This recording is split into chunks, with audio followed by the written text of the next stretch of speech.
Wow, helicopter guys, helicopter যাচ্ছে guys, দেখতে পাচ্ছ ওই যে দূরে হেলিকপ্টার।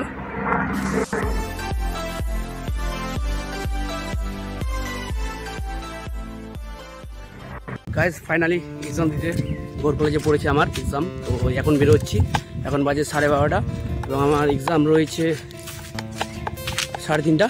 তো মনে হচ্ছে আকাশপথে আসছে হেলিকপ্টার, দেখতে পাচ্ছেন ফ্রেন্ডস হেলিকপ্টার। জানি না পাখির মতো দেখতে লাগছে। ওয়াও, হেলিকপ্টার গায়েস, হেলিকপ্টার যাচ্ছে গায়েস, দেখতে পাচ্ছ ওই যে দূরে হেলিকপ্টার। সো ফ্রেন্ডস ফাইনালি টোটোতে চেপে আমরা গাজলের পথে রওনা দিয়ে দিয়েছি এবং ফাইনালি আমি এবং আমার ভাগনা এবং গাজল বাস স্ট্যান্ডে রয়েছে আমার ফ্রেন্ড পূর্ণব রায়। তো সেই ফ্রেন্ডকে নিয়ে আমরা তিনজনেই আজকে ফুড সাপ্লাই এক্সাম দিতে যাচ্ছি মালদা টাউনে।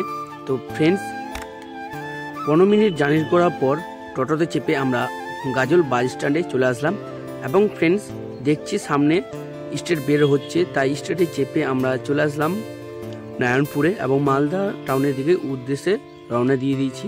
তো ফ্রেন্ডস আমাদের এক্সাম রয়েছে 3:30 এবং এক্সাম শেষ হবে 5টায়। তো ফ্রেন্ডস আমরা তাড়াতাড়ি করে যাচ্ছি এবং ড্রাইভার দাও দেখতে পাচ্ছ খুব স্পিডে চালাচ্ছে এবং দেখতে পাচ্ছ বাসের মধ্যে প্রচণ্ড ভিড়। Hello guys, welcome to Malda new town 34 নম্বর জাতীয় সড়ক দিয়ে আমরা ডান দিকে রাস্তা ধরে মালদা টাউনের দিকে রওনা দেব। তো ফ্রেন্ডস দেখতে পাচ্ছ বাসের ড্রাইভার ধীরে ধীরে আমাদের মালদা টাউনের দিকে নিয়ে যাচ্ছে। তো ফ্রেন্ডস এখান থেকে আমাদের মাত্র 5 মিনিট এগিয়ে গেলে আমরা মালদা গোর কলেজ পেয়ে যাব এবং সামনে রয়েছে সতী সাবিত্রী বেহুলা ব্রিজ এবং এখানেই মা সতী সাবিত্রী বেহুলা এসেছিলেন এবং ভগবানের কাছে লক্ষিন্দরের প্রাণ ভিক্ষা চাইতে। তো এই তো দেখতে পাচ্ছ ব্রিজের বাম সাইডে রয়েছে সতী মায়ের মন্দির। তো ফ্রেন্ডস আর মাত্র একটু এগিয়ে গেলে আমাদের ইন্ডিয়া টু বাংলাদেশ রেলপথ, দুটি দেশকে যুক্ত করে এই রেলপথটি। তো সেখানে আমরা আর একটু হলেই পৌঁছে যাবো 2 মিনিটের মধ্যেই। তো ফ্রেন্ডস ফাইনালি দেখতে পাচ্ছ এই আমাদের ইন্ডিয়া টু বাংলাদেশ একটি রেল লাইন দুটি দেশকে যুক্ত করে। তো ফ্রেন্ডস একটু এগিয়ে গেলে আমরা পেয়ে যাবো গোর কলেজ। তো গোর কলেজে পরীক্ষা দিয়ে এক্সাম দিয়ে বেরোলাম, তো এখন বাস ধরার জন্য অপেক্ষা করছি।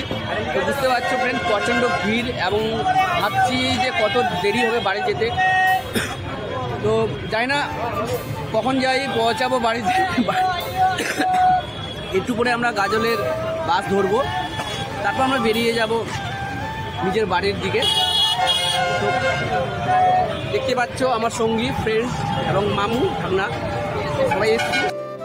হ্যালো গাইস, গৌড় মহাবিদ্যালয় কলেজে আমার ফুড সাপ্লাই এক্সাম দিলাম আমি এবং 2.5 ঘন্টা এক্সাম দেওয়ার পর রথবাড়িতে সন্ধ্যা 5টার দিকে আসলাম বাস ধরার জন্য বাড়ি যাওয়ার জন্য। তো ফ্রেন্ডস প্রচণ্ড ভিড় লোকজনের এবং বাস পাওয়া যাচ্ছে না ঠিকভাবে। তো আমরা 1 ঘন্টা ওয়েট করার পর রথবাড়ি ব্রিজ ওভার পার করে আমরা এখানে মাত্র 1 ঘন্টা থেকে 1.5 ঘন্টা মতো ওয়েটে আছি, কিন্তু কোনো গাড়ি পাচ্ছি না এবং প্রচুর সমস্যার মধ্যে পড়ছি। তো অনেক দেরি হয়ে গেল, তার মধ্যে বাড়ি ফিরতে হবে।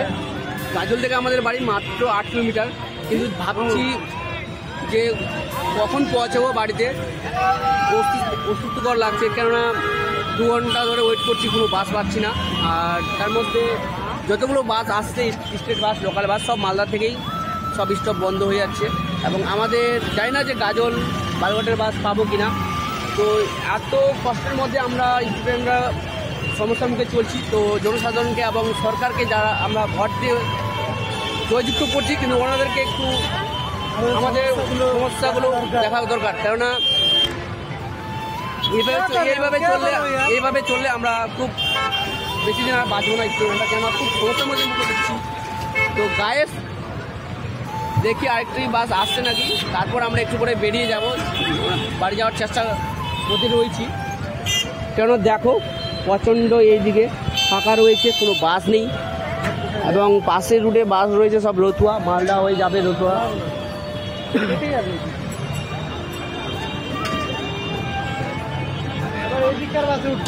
দেখো ফ্রেন্ডস, মালদা আসলে এত বড় একটা ডিস্ট্রিক্ট, মালদা শহর বলে কথা, একটা বাসও পাচ্ছি না। এমনি কি বলে না, গ্রাম ভার্সেস ভিলেজ ভার্সেস টাউন। তো এখন বলার মতো কোনো কিছু নেই, কেননা প্রচণ্ড টায়ার্ড হয়ে আছি, খুবই খারাপ লাগছে। তো ফাইনালি গাইস বাস পেয়ে গেছি ভাই, বাস পেয়ে গেছি ভাই। চল চলো গাইস, ফাইনালি বাস পেয়ে গেছি ভাই। গাইস ফাইনালি দেখো আমরা বাসে চেপে গেছি। তো অবশেষে আমাদের মনে ইচ্ছা পূর্ণ হলো এবং বাড়ি যাওয়ার জন্য মন আকুলতা হয়ে উঠেছে।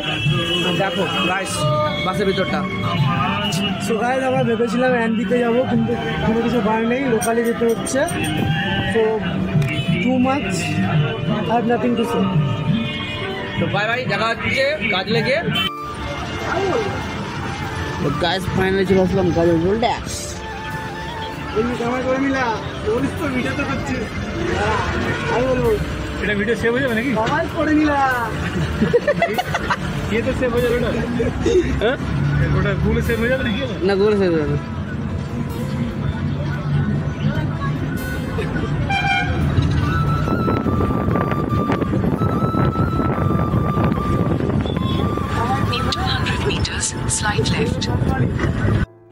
হ্যালো গাইস, ফাইনালি গাজলে এসে দেখলাম বামনগোলা এবং বিদ্রোহ মোড়, বাস স্ট্যান্ড এবং টোটো স্ট্যান্ডে দেখলাম একটাও গাড়ি নেই।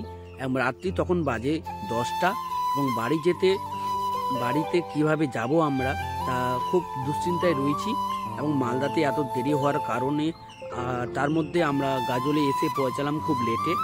তো ফ্রেন্ডস, চিন্তার কোনো কারণ নেই। এবং প্রদীপ মামার রয়েছে নিউ কার, তো সেই কার একটি বন্ধুকে নিতে আসতে বলা হয়েছে। তো সেই বন্ধু এবং প্রদীপ মামুর সাথেই আমরা বাড়ির দিকে ফিরছি গাড়িতে করে, দেখতে পাচ্ছ। তো ফ্রেন্ডস, আমার ব্লগটি এইটুকুই। তোমাদের যদি ভিডিওটা ভালো লেগে থাকে তো ভিডিওটা অবশ্যই লাইক কমেন্ট শেয়ার করবে এবং আমার চ্যানেল নতুন চ্যানেলটিকে সাবস্ক্রাইব করবে, পাশে থাকা বেল আইকন অল করে রাখবে এরকম নতুন ভিডিও আপডেট পাওয়ার জন্য। তো থ্যাংক ইউ সো মাচ, ভালো থাকবে, সুস্থ থাকবে। আবার আসছে নেক্সট ব্লগ নিয়ে খুব শীঘ্রই। শুভ বসন্ত উৎসব 2024 খুব শীঘ্রই ব্লগে দেখা হচ্ছে। Good night.